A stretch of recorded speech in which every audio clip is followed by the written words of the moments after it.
everyone, welcome back to my channel Gitanjali Storytime in Manipuri. Masi aina lijadabo warisidi India nada thokiba 2007 da Wade Steffey koba chahi trampan suba nupa macha amda thokidoine. Wade Steffey se Purdue University na one of the prestigious college ko US America gi prestigious college amda tamme aduga Purdue University sizu koi gi sports ki adagi koi lairikta academic ki yamna maming chatpa mafamne aduga Wade Steffey sina aviation gi satrani maze full scholarship ta laaga tabane hadi larik lesu yamna haiba ngang nupa macha amne mase January tang 2007 gi pung 3 makhai tarakpa size numit se irai ne ada mamana basing moi mayam se tawraga moi gi dormitory amada poi ko hall amna moi gi dining hall amna moi je phamaga Purdue University se moi dining hall mangale ada dormitory amagi dining hall se da moi je phamme phamaga mamana basing dunga moi numito early dinner tawgi type da phamaga chapot khara chadana wari sanadana ai angang satra moi singdo ma je first year gi student ne dona moi ahamba semester gi ahamba Friday oiba moi spring semester horopage dona moi ma'am je phamaga wari sanadana haidi kadawdoino noi weekend da kai chatoino khotoino do tawdoino adagi kari muk lai khole gandi ngasi irai nungdang plan kai tawi khole kai moi singje wari phasana sanadana khotna tawbudagi nipan makhai tarapa size da weight se ma se chatlage ma gi topa manaba madroma makhai moi gi dormitory maromda unagadaba adonda chatke na ma je hagole ma manaba singda ma manabai nung torame aduga dagi hall dagi khara chatlaga daiba Owen hall haina hadi dormitory ani adugi hall da mana Owen hall se chatoini magi dormitory sina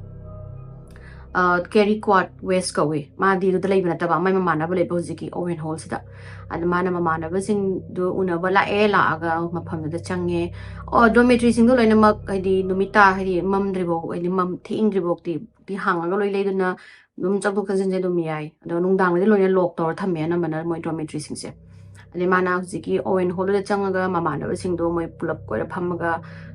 drinks song regular alcoholic drinks so regular me tamasu yaure khole phamaga moi je wari sadana khotana thaptana tawraga pung tara ga makhai tarapa size da moi se hagolaga moi dugi dagi kitang chatlaga fraternity party mlaiba haidi nupi gi na weraga na sorority party ka hai ko haidi moi smaina moi gi senior sing na moi yum mama maina haiba wairaga laiba adugumaduda moi se party tawdo adu attend tawbeba adu tawbagi moi se lae laaga hosiki party mafam se yaura mo mem je party se attend tawre haide nongai moi thaktana mu chadana mu makhata na mu moi party tawraga baro khara helapasida sagi kanosina weight na mamana ba maji chingthoga mai jacket to Owen hall le haure amta lawruge na mase dumaina use khaga mas use ngaure dormitory duma horen hanbadari ingani aduduna hujik chalhobana pharani na mase mamana basida hairamaga masina hujiki party tawriba mafam sidagi Owen hall se laktoini ko masina la adugi lambi da lakpasida masi yu ngawramna number se man tarurak phone tawe number se taruk tawpasida mari madi wrong number oidoini do na mana phone taw mana paikhalakpada thong hang wai lake khotke jacket le haure khotle haibaje masai karai number no lai ju ma khangdamina phone do moina do muthale adoga phone ani madi chumdoini ko chumaga moina di phone do pai hodre di phone mai gi moi husiki Owen hall leiba mana phone to wa number ani madi chumaga number de pai hodre moina namito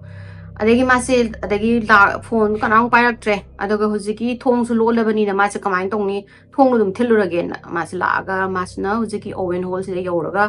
weight na thong se thindoini thinbasida oidu manung da lairamba moi dormitory da leiba moi satra moi ani taraga kanano thong thilisibo na yenga lakpasida moina weight se masak khangdraba adagi use ngawramina husiki satra ani dunasu thong do hangbidre haidi yang yu ngawre khole hayeng lao kholo hairaga thadokre adagi weight se kamai tawdoino ma se thong je phanam thillaga thong hangdorapre do hangdoraptrabagi adugi nungdang duma lan khraga Tuesday haidi back to Tuesday January gi tang 36 sida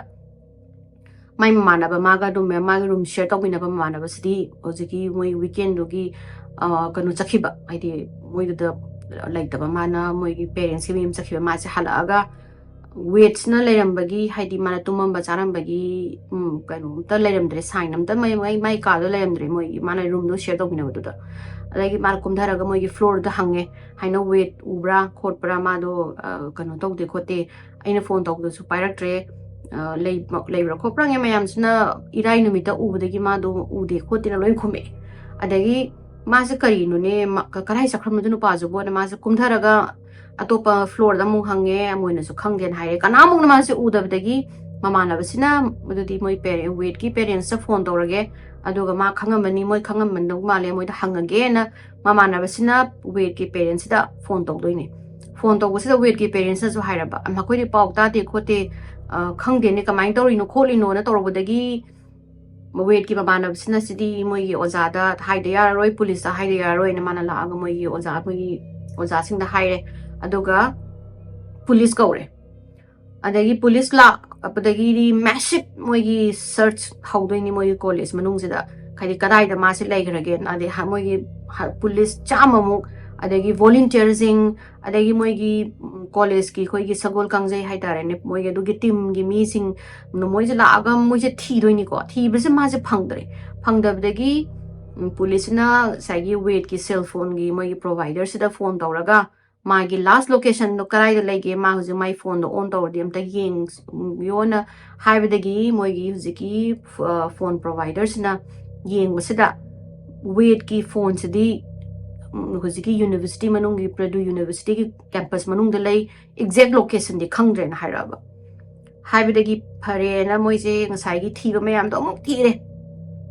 ꯊꯤꯕꯁꯦ ꯐꯪꯗ꯭ꯔꯒ ꯅꯨꯃꯤꯠ 4ꯅꯤ ꯁꯨꯔꯛꯄ ꯍꯥꯏꯗꯤ ꯖꯅꯋꯥꯔꯤꯒꯤ ꯇꯥꯡ 10ꯁꯤꯗ ꯃꯥꯒꯤ ꯈꯣꯡꯎꯞ ꯑꯃ ꯑꯩꯈꯣꯏꯒꯤ ꯃꯦꯟꯇꯦꯅꯦꯟꯁꯀꯤ ꯑꯩꯈꯣꯏꯒꯤ ꯊꯣꯡꯒꯤ ꯃꯄꯥꯟꯗ ꯈꯣꯡꯎꯞꯅ ꯑꯃꯈꯛ ꯐꯪꯉꯤ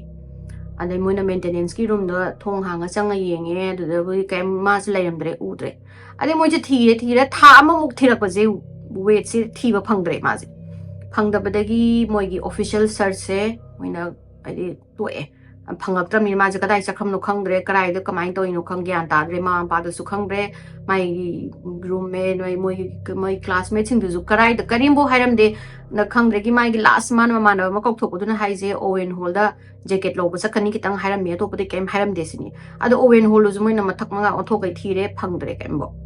ꯑꯗꯨꯒ ꯃꯥꯔꯆꯀꯤ ꯇꯥꯡ 19 ꯀꯣ ꯍꯥꯏꯗꯤ ꯊꯥ 2 ꯍꯥꯏꯗꯤ ꯐꯥꯗꯧꯕ ꯋꯦꯠ ꯃꯥꯡꯕ ꯐꯥꯗꯧꯕ ꯊꯥ 2ꯃꯨꯛ ꯐꯥꯗꯧꯕꯒꯤ ꯇꯥꯏꯃꯤꯡ ꯑꯁꯥꯏꯁꯤꯗ ꯃꯦꯟꯇꯦꯅꯦꯟꯁꯀꯤ ꯋꯥꯀꯔ ꯑꯃꯅ ꯃꯣꯏ ꯉꯁꯥꯏꯒꯤ ꯑꯣꯋꯦꯟ ꯍꯣꯜꯒꯤ ꯂꯣꯟꯗ꯭ꯔꯤꯒꯤ ꯔꯨꯝꯗꯨꯗ ꯑꯩꯈꯣꯏꯒꯤ ꯊꯕꯛ ꯀꯩꯅꯣ ꯈꯔ ꯔꯤꯄꯦꯌꯔ ꯇꯧꯕꯒꯤ ꯂꯩꯕꯁꯤꯗ ꯃꯥꯁꯤꯅ ꯀꯩꯅꯣꯝꯃ ꯄꯣꯄꯤꯡ ꯁꯥꯎꯟ ꯑꯃ ꯑꯩꯈꯣꯏꯒꯤ ꯃꯈꯣꯟ ꯑꯃ ꯇꯥꯏ ꯇꯥꯕꯁꯤꯗ ꯃꯥꯁꯦ ꯑꯍꯥꯟꯕꯗ ꯀꯥꯏꯗꯒꯤ ꯂꯥꯛꯏꯖꯥꯠꯅꯣ ꯄꯣꯄꯤꯡ ꯁꯥꯎꯟꯁꯤꯕꯣꯅ ꯃꯥꯁꯦ ꯈꯜꯂꯒ ꯂꯩꯔꯤꯉꯩꯁꯤꯗ ꯑꯃꯨꯛꯁꯨ ꯄꯣꯄꯤꯡ ꯁꯥꯎꯟꯁꯦ ꯑꯃꯨꯛꯁꯨ ꯂꯥꯛꯄ ꯑꯗꯩ ꯃꯥꯏ ꯋꯥꯈꯟꯗꯅ ꯑꯩꯈꯣꯏ ꯀꯩꯅꯣꯁꯦ ꯂꯣꯟꯗ꯭ꯔꯤꯒꯤ ꯋꯥꯁꯔ ꯗ꯭ꯔꯥꯏꯌꯔ ꯂꯣꯟꯗ꯭ꯔꯤꯒꯤ ꯃꯐꯝ ꯋꯥꯁꯔ ꯗ꯭ꯔꯥꯏꯌꯔꯁꯤꯗꯩꯗ ꯀꯣꯏꯟ ꯑꯃꯒꯨꯝꯕ ꯑꯃ ꯆꯞꯄꯒ ꯂꯩꯔꯕ꯭ꯔꯥ ꯅꯠꯇ꯭ꯔꯒ ꯋꯥꯁꯔ ꯗ꯭ꯔꯥꯏꯌꯔꯁꯤꯗꯒꯤ ꯀꯩꯅꯣꯝꯃ ꯁ꯭ꯄꯥꯔꯛ ꯑꯃ ꯊꯣꯛꯂꯛꯏꯕ꯭ꯔꯥ ꯍꯥꯏꯗꯤ ꯑꯩꯈꯣꯏꯒꯤ ꯁ꯭ꯄꯥꯔꯛꯀꯤ ꯇꯥꯏꯞꯇ ꯄꯣꯄꯤꯡ ꯁꯥꯎꯟꯁꯤꯅꯦꯕ ꯃꯥꯅ ꯇꯥꯔꯤꯁꯦ ꯑꯗ ꯃꯥꯁꯤꯅ ꯀꯣꯏꯆꯠ ꯆꯠꯂꯒ ꯑꯃꯨꯛ ꯃꯈꯣꯟꯗꯣ ꯇꯥꯕ꯭ꯔꯥꯅ ꯃꯥꯅ ꯀꯣꯏꯆꯠ ꯆꯠꯂꯒ ꯍꯧꯖꯤꯛꯀꯤ ꯋꯥꯁꯔ ꯗ꯭ꯔꯥꯏꯌꯔꯗꯨꯗ ꯀꯣꯏꯆꯠ ꯆꯠꯂꯒ ꯌꯦꯡꯉꯤꯉꯩꯁꯤꯗ ꯑꯃꯨꯛ ꯍꯧꯖꯤꯛꯀꯤ ꯃꯈꯣꯟꯁꯦ ꯑꯃꯨꯛ ꯄꯣꯄꯤꯡ ꯁꯥꯎꯟꯁꯦ ꯑꯃꯨꯛ ꯇꯥꯗꯣꯏꯅꯤꯀꯣ ꯑꯩꯈꯣꯏꯒꯤ ꯁ꯭ꯄꯥꯔꯛꯇꯧ ꯇꯧꯕ ꯑꯩꯈꯣꯏꯒꯤ ꯄꯣꯄꯤꯡ ꯁꯥꯎꯟ ꯑꯃ ꯑꯗ ꯃꯥꯅ ꯍꯟꯗꯛꯇꯤ ꯃꯥꯅ ꯍꯥꯏꯁꯦ ꯀ꯭ꯂꯤꯌꯔꯂꯤ ꯁꯤꯗꯤ ꯂꯣꯟꯗ꯭ꯔꯤ ꯔꯨꯝꯁꯤꯗꯒꯤ ꯂꯥꯛꯄ ꯅꯠꯇꯦ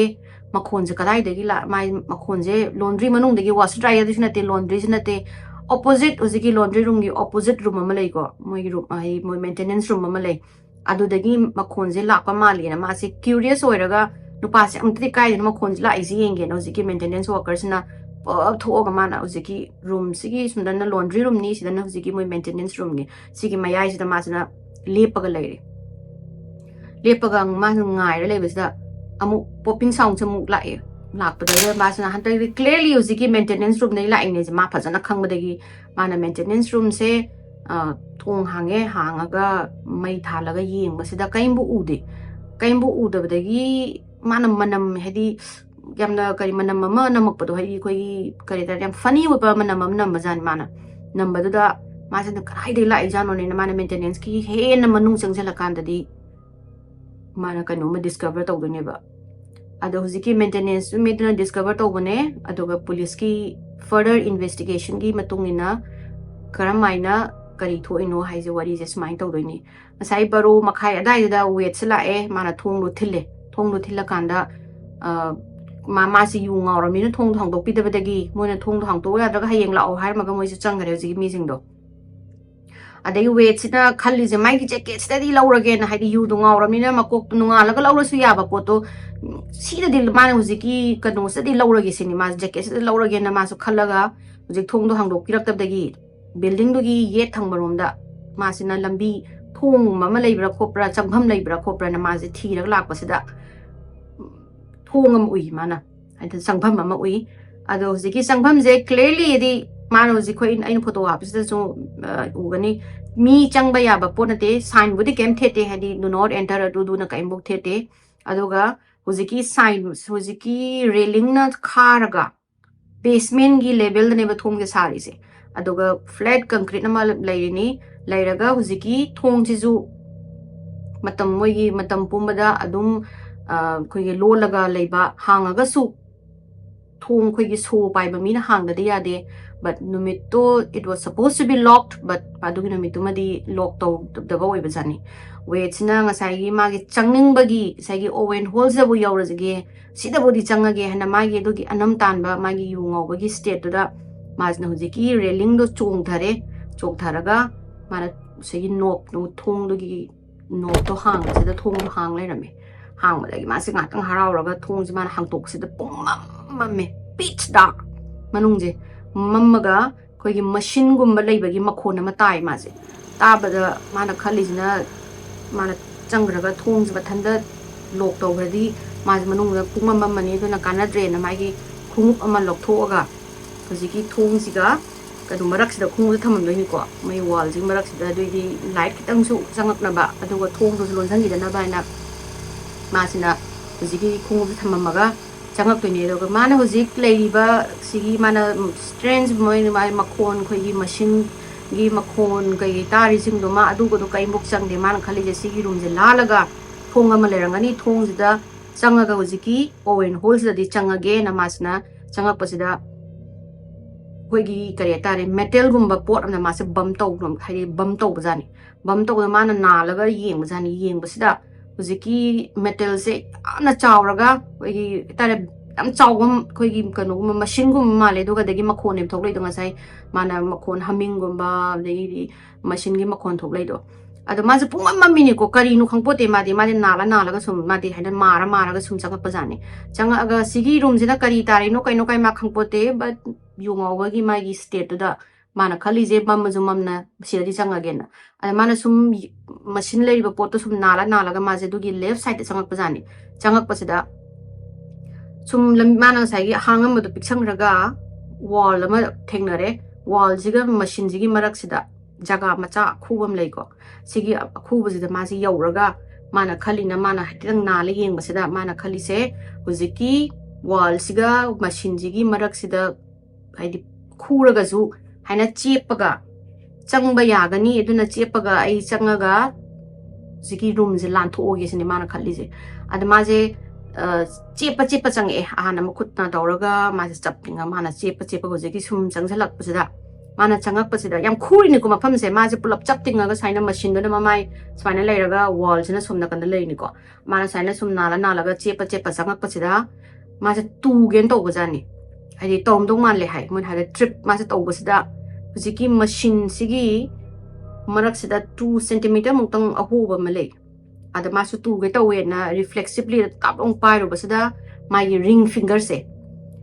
finger sina hujiki machine sigi manung sida thingjalura bajani hujing mana thingjaliba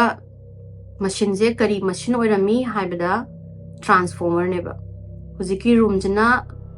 hujiki electrical maintenance room haina transformer taruk leiba gi ka oilerme aduga hujiki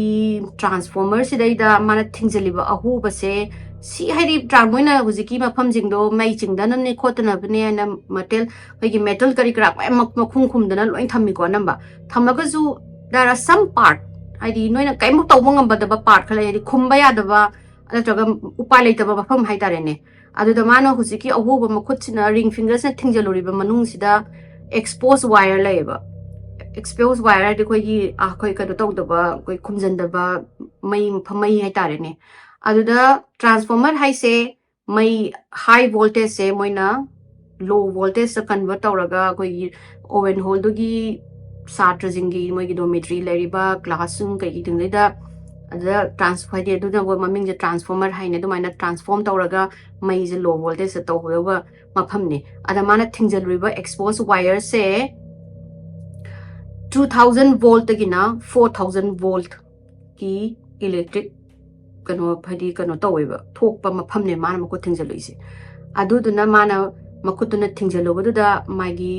body je da adi mai do changre adi mara mai chingdoine 2000 volt tagina 4000 volt ki volt ki manung ge mai ma je chingdoine adu da kudak ta mari siramani adu mane kudak ta sire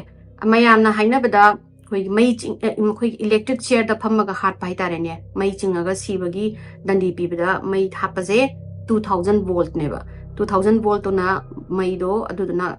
mi hat ineba moi electric chair do phambadu da ajiki mana expose over conductor do